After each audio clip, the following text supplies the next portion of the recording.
Dune.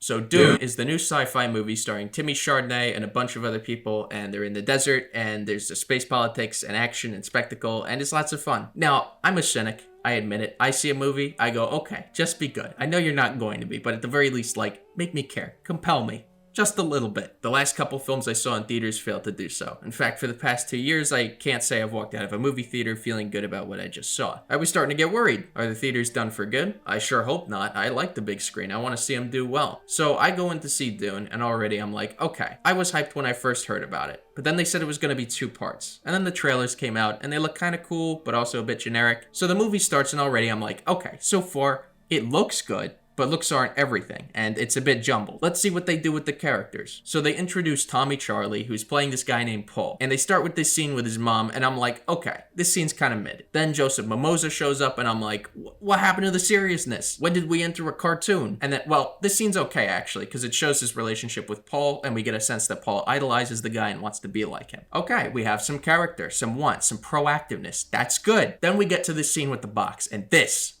is where it got great. We're about 10 minutes in, and not only is this scene awesome at showing how capable the main character is while also skimming the surface of his vulnerability, but the discussion they have afterwards realizes the stakes beautifully. We understand what exactly Paul is and how much is invested in his survival. So far, the movie's doing everything right. There's a lot of tension, a lot of world building, some entry-level character development. We're moving along at a pretty steady pace here. Then we arrive on planet Dune, and subsequently we are immersed into a world of political intrigue. It's like the best version of the Star Wars prequels. And this is also where the movie starts to falter. Just a little bit. We have so much going on and a universe that is so megalithic that there's just no possible way to really...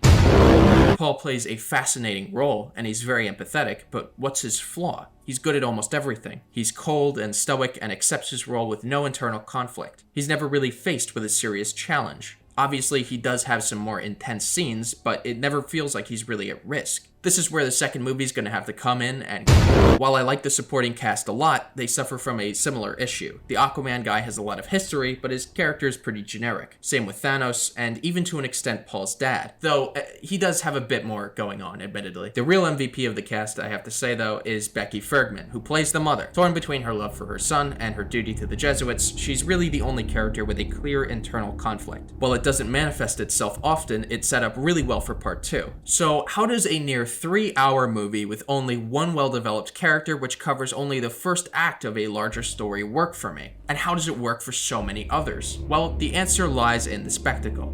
I'll admit, I hate reviewing movies like this because when it comes down to spectacle, it becomes entirely subjective. There's an almost scientific way of evaluating why a character works and exhibits depth in a story, but when it comes to things like spectacle or comedy or shock value, it's either you get it or you don't. For me, this is where Dune succeeds with flying colors. The amount of detail and scope offered to this world is very convincing and tells a story much larger than the screen can even handle. I've seen a lot of people actually critique it for being too big for the screen, but to be honest, that's part of the appeal to me. This is something that you will not see in many other films. While the story doesn't do much to connect with the audience, there's clearly a heaping load of effort put in to tell it accurately. Ultimately, good spectacle is just detail, and Dune offers it in spades.